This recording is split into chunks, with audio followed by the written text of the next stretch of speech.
Hi guys! Hello. So for today, lilipad na tayo patungong Bali, Bali. Indonesia. So ito yung flight natin sa ilalim, Denpasar, 3:45 AM.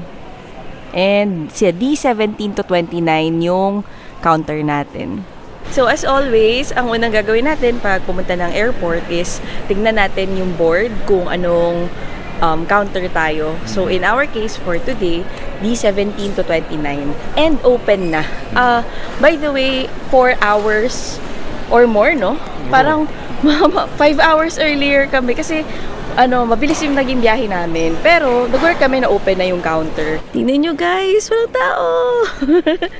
Sobrang luwag. Kasi Holy Week ngayon, ito na yung check-in bag namin. And walang kahirap-hirap, sobrang bilis ngayong araw. Wala ang kahirap-hirap. Sobrang bilis ng mga pangyayari. Parang 1 minute, wala pa kaming 1 minute doon. You're good to go, ma'am. Wow! So, tip, kung hindi naman kamahalan ng fare, masarap bumiyahe ng ganitong panahon kasi wala talagang tao. As you can see, may foreign exchange pa rin tayo dito sa airport. Pero yung ginawa namin for Bali, wala by the way na rupiah. Indonesian rupiah kasi yung name ng currency nila. So, hindi available siya sa mga banks kasi BDO yung bank namin.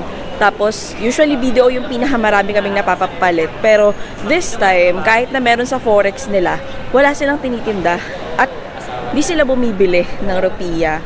So, ang ginawa namin, nagpapalit na lang kami ng US dollar. And then, doon kami sa airport ng Bali magpapapalit. So, samahan nyo kami. Papakita din namin sa inyo kasi may mga special requirements for Bali. May app na kailangang i-download and may form sa customs na kailangang i-fill out. Mamaya papakita namin sa inyo after namin sa immigration. As always, may kailangan tayong i-fill out na departure card for immigration. So, bago tayo pumasok sa immigration, ito, domestic to. Doon tayo sa kabila, sa international. Pero, kailangan nyo i-fill out to bago kayo pumasok. Papunta na tayo sa exciting part. So, ito na tayo sa immigration.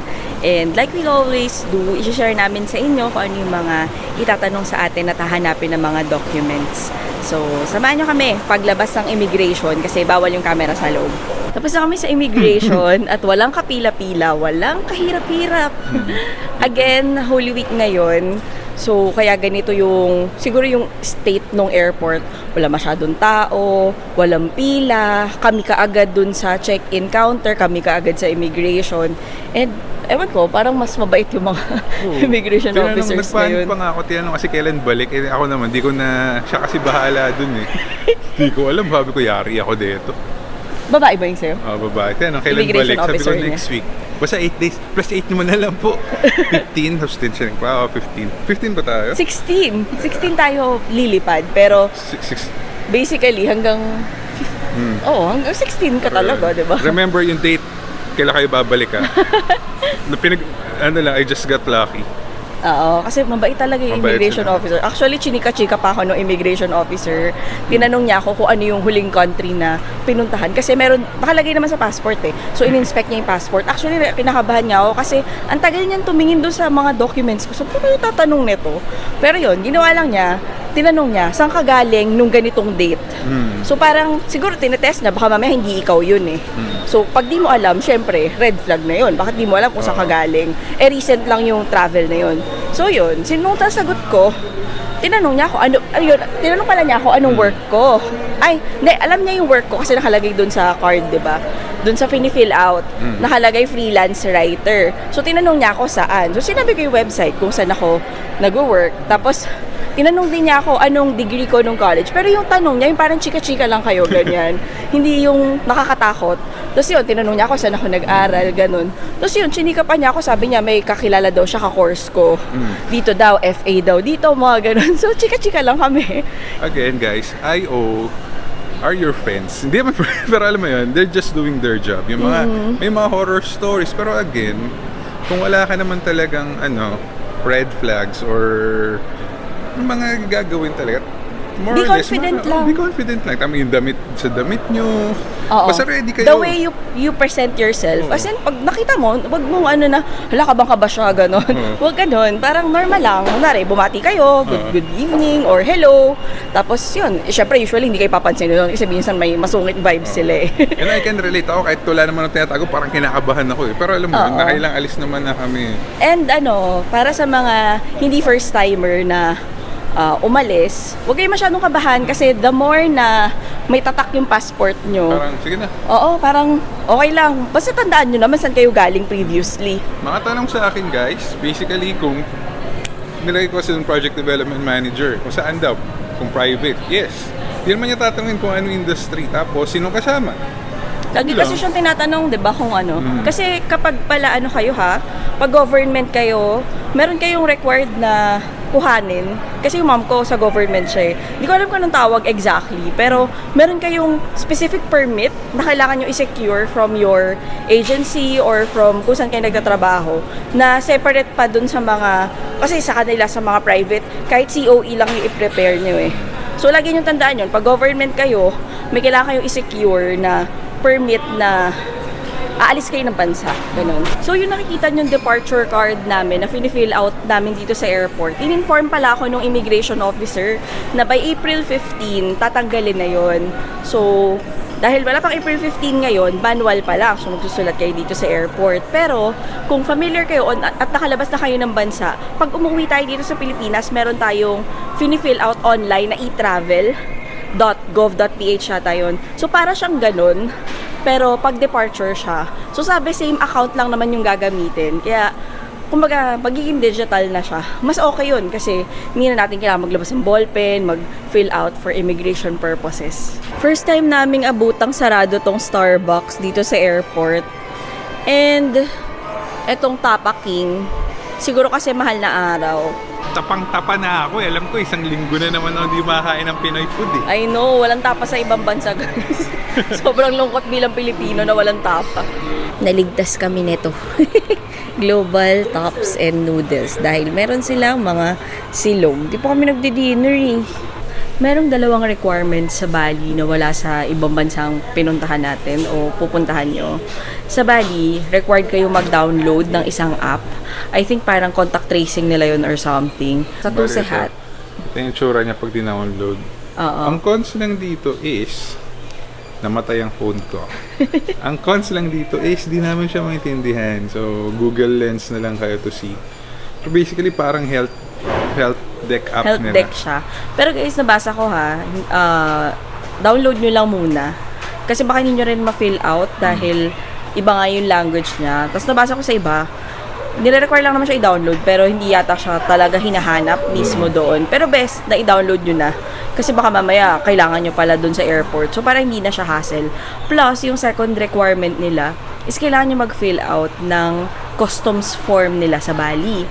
So kami, ginawa na namin yun dito sa Pilipinas pa lang. Ilalagay ko yung link doon sa comment section natin para guided kayo pag pupunta kayo ng Bali. Pero mamaya, ipapakita ko rin sa inyo pag hinanap na siya sa atin doon mismo sa Bali Airport. So, hindi pa dito nagtatapos yung vlog natin. Siyempre, isi-share ko pa rin sa inyo pagdating natin sa Bali Airport, kung ano yung mga hahanapin sa atin, mga itatanong sa immigration, plus kung paano yung process ng pagpapalit ng pera, SIM card, and everything you need bago kayo pupunta ng Bali.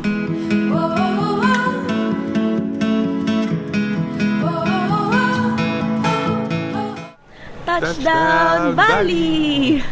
So guys, nandito na kami ngayon sa Bali and pakita ko muna sa inyo yung airport nila. Tapos sabihin ko sa inyo yung dinaanan namin na visa on arrival. Pakita ko muna sa inyo yung itsura ng airport bago kami magpunta sa immigration. So dito, sa diretsyo na to, yung immigration.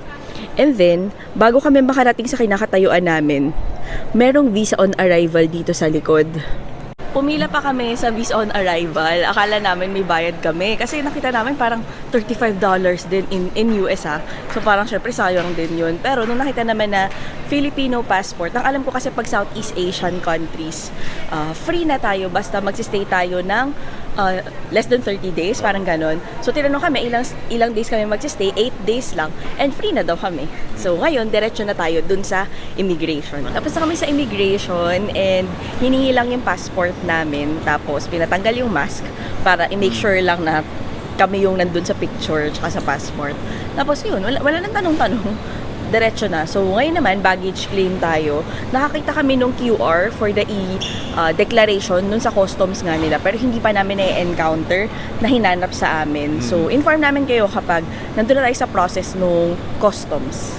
So dito yung baggage claim. Tapos kung makikita nyo, dito sa likod, nakalagay na after nito, customs tayo. After immigration, yung next step nyo is customs. Kung hindi pa kayo nakapag-fill out, syempre wala pa kayong SIM card or internet pagdating nyo. So, meron pila doon sa may looban ng airport kung saan pwede kayo mag-fill out. So, may mga parang desktop doon. Kaya lang, I suggest, ang haba kasi ng pila. So, kung gusto nyo mapabilis, gawin nyo na siya kasi bibigyan naman kayo ng QR code. And then, kami, pinresent na lang namin yung QR code doon sa customs officer. Paglabas sa customs, ito yung bubungad sa inyo. So yan, mga money changer at saka ATM. So for reference, ito yung currency for today. So kapag US dollars, 14,100 rupiah yung matatanggap nyo. So $1 equals 14,100 rupiah. Ito yung ibang mga money changer dito. Pero nakita namin sa buong airport dito, iisa lang naman yung rate nila. So, nakapagpapalit na kami and puro 100,000 yung bills nila dito. So, kung medyo madami kayong napapalit, ang dami yung piraso ng perang dadalin na bill. So, maganda kayo na medyo pakapal-kapal na wallet. Mama, millionaire na. Kasi guys, yung papalitan dito, di ba nga $1, so 50 pesos natin, 14,100 agad dito. So, magiging instant milyonaryo ka talaga dito. In terms of currency size lang naman. Oo, sa currency Pero size. yung Pero value, syempre yung value, nag-a-adjust din siya, syempre. Word of caution guys, sa pagpapalit ng pera dito sa Bali. Kaya kami nagpapalit dito sa airport kasi although madaming palitan ng pera sa labas, madami ding scams na nababasa tayo tungkol sa mga palitan sa Bali. Kaya best, if ayaw nyo magpapalit sa airport, kung lalabas kayo, pumili daw kayo ng mga money changer na malalaki yung stores, tapos usually glass and may aircon. Tapos kapag too good to be true daw yung mga rates, medyo wag nating asahan yun. Pero kami, dahil syempre mahirap mag-decipher kung scam ba or hindi, lalo na wala tayo sa sarili nating bansa. So, nag-decide na lang kami na dito na kami magpapalit sa loob ng airport. Yung nakita nyo na palitan is 14,100, diba? Sa Google, as of today, nasa 14,900 yung Google rate ng USD to IDR. So, meron siyang 800 difference. Nandito din paglabas yung Bluebird. So, ito yung sikat na app nila. Kung may Grab tayo sa kanila, Bluebird. Trusted taxi service nila to. And then, dito din, makakakita kayo ng bilihan ng SIM card.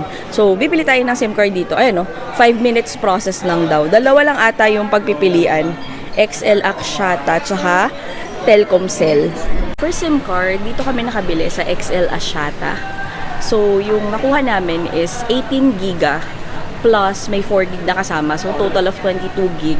Tapos, yung presyo niya is 250,000 rupiah. Pakita ko sa inyo yung ibang mga choices nyo. Ito pa yung ibang options ng mga SIM card nila. So, lahat yan will last for 30 days. Kung kailangan nyo ng transfer from airport, madami nag-o-offer dito. So, siguro i-check nyo na lang kung magkano yung offer nila. Pero at the same time, meron ding taxi rate dito. So, we advise na Bluebird yung gamitin nyo kasi nabasa rin namin madaming mga scam sa taxi dito. Yung iba nagpapanggap ka na Bluebird, so best na i-download nyo yung Bluebird app.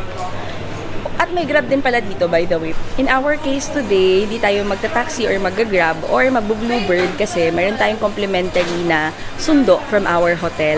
Bago matapos tong video, gusto ko lang i-shout out yung dalawa nating viewers na sila Roldan Ordonez at si Alboy Sabdani. Samahan nyo kami sa susunod naming vlog. Itutour naman namin kayo dun sa hotel namin. See you! Bye-bye!